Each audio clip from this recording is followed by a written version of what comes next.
Salmos de número 78.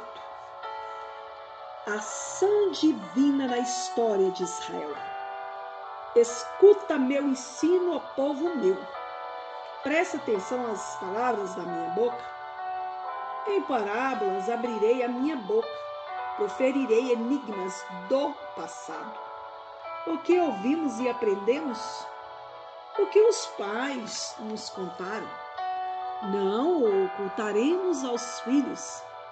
Transmitiremos à geração vindoura as gloriosas realizações do Senhor, seu poder e as maravilhas dos seus feitos. Ele estabeleceu uma lei em Jacó, determinou um código de conduta em Israel, ordenou a nossos pais que o ministrassem a nossos filhos, para que a geração seguinte o aprendesse. E os filhos que haviam de nascer, quando maduros, o transmitissem igualmente a seus filhos, para que depositassem em Deus sua confiança e não se esquecessem dos feitos de Deus, mas guardassem seus mandamentos, a fim de não se tornarem como seus pais, geração indócil e rebelde, geração de coração inconstante, de espírito infiel a Deus. Se os filhos de Efraim, arqueiros armados, retrocederam no dia do combate, é porque, não guardando a aliança de Deus, recusaram seguir a sua lei. Esqueceram-se dos seus atos e dos prodígios que ele mostrara. Ele realizou maravilhas diante dos seus antepassados. Na terra do Egito, na região de Zoã, dividiu o mar para que pudessem passar. Fez a água erguer-se como um muro. Durante o dia, guiava-os por meio de uma nuvem e, a noite toda, por um clarão de fogo. Fendeu as rochas no deserto e deu-lhes água em abundância, como a que flui das profundezas. E do rochedo fez jorrar torrentes, fez correr a água como rios. Eles, porém, continuaram a pecar contra ele, rebelando-se contra o Altíssimo na estepe. Em seu coração tentaram a Deus, exigindo alimento mais apetitoso ao seu paladar. Exclamaram contra o Senhor, questionando: será Deus capaz de servir-nos à mesa no deserto? É verdade. Ele bateu na rocha e eis que brotou água e jorraram torrentes. Mas poderá também fornecer pão e prover de carne seu povo? Portanto, ao ouvir tais queixas do povo, enfureceu-se e com fogo atacou a Jacó. Sua ira se levantou contra Israel, pois eles não creram em Deus, nem confiaram no seu poder salvador. Deu ordem às nuvens do alto e abriu as comportas do céu. Fez chover maná sobre o povo para que se alimentassem. Deu-lhes trigo do céu. Cada pessoa se alimentou do pão dos anjos. Enviou-lhes comida à vontade. Mandou do céu o vento oriental e por meio do seu poder fez avançar o vento sul. Então fez chover carne sobre eles como grãos de areia, bandos de aves como areia da praia. Levou-as a cair dentro do acampamento, ao redor de suas tendas. Comeram até se fartarem, assim ele satisfez o desejo do coração deles. Contudo, antes de saciarem o apetite, quando ainda mastigavam a comida que lhes restava na boca, desencadeou-se a ira de Deus contra aquele povo, semeando a morte entre os mais valentes, abatendo os jovens de Israel. Apesar disso, continuaram pecando, não creram nos seus milagres. Por isso, ele encerrou os dias deles como um sopro e os anos deles em repentino pavor. Sempre que Deus os castigava com morte, eles o buscavam, com fervor se voltavam de novo para ele. Recordavam que Deus era a sua rocha, que era o seu Redentor, o Deus Altíssimo. com a boca tentavam enganá-lo, mentiam-lhe com a língua, de coração inconstante para com ele, não eram fiéis à sua aliança.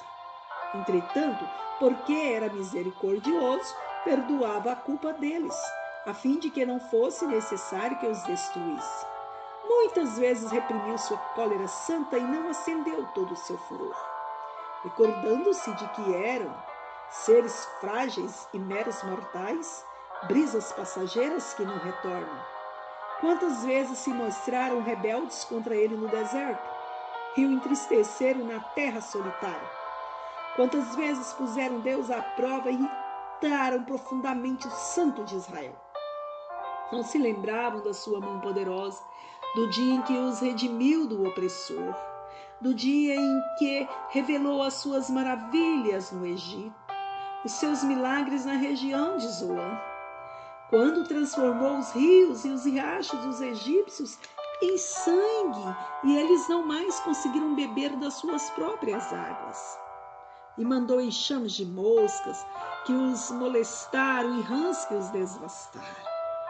Quando entregou suas plantações às larvas, a produção da terra aos gafanhotos, que destruiu as suas vinhas com a saraiva e as suas figueiras bravas com a geada, quando entregou o gado deles ao granizo, os seus rebanhos aos raios, quando os atingiu com sua ira ardente, com furor, indignação e hostilidade, com muitos anjos destruidores.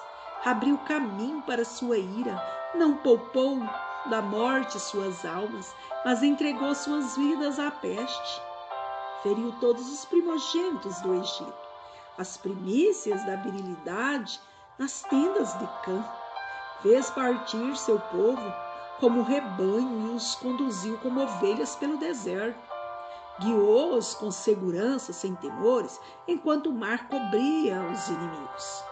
Fê-los entrar em seu domínio sagrado até a montanha que sua destra conquistara. Diante deles expulsou nações e, por sorteio, repartindo o patrimônio, instalou em suas tendas as tribos de Israel. Eles, no entanto, puseram Deus à prova e foram rebeldes contra o Altíssimo. Não obedeceram suas prescrições, desertaram e, como seus pais, o atraiçoaram, envergonhando-se como arco frouxo. Em seus altares idólatras, eles o irritaram tremendamente. Com seus ídolos lhe provocaram ciúmes. Deus ouviu e se indignou. Com veemência repudiou Israel. Abandonou o tabernáculo de Siló, a tenda onde fazia morada entre os homens. Entregou o símbolo do seu poder ao cativeiro e seu esplendor nas mãos do opressor. Abandonou a espada, seu povo, irritado contra a herança. O fogo devorou os jovens e as donzelas não tiveram canto nupcial. Os sacerdotes tombaram sobre a espada e não os prantearam as viúvas. Então, como de sonolência, despertou o Senhor como um guerreiro aturdido pelo vinho e golpeou os inimigos pelas costas, infligindo-lhes infâmia eterna. Descartou a tenda de José, preteriu a tribo de Efraim, escolheu a tribo de Judá, o monte Sião que ele amava. Construiu seu santuário como no alto céu, como a terra que consolidou para sempre. Escolheu Davi, seu servo, tirando-o dos apriscos do rebanho, do cuidado das ovelhas, seu povo, Israel, sua herança. E ele os pastoreava com coração irrepreensível e, com a perícia de suas mãos, os conduzia.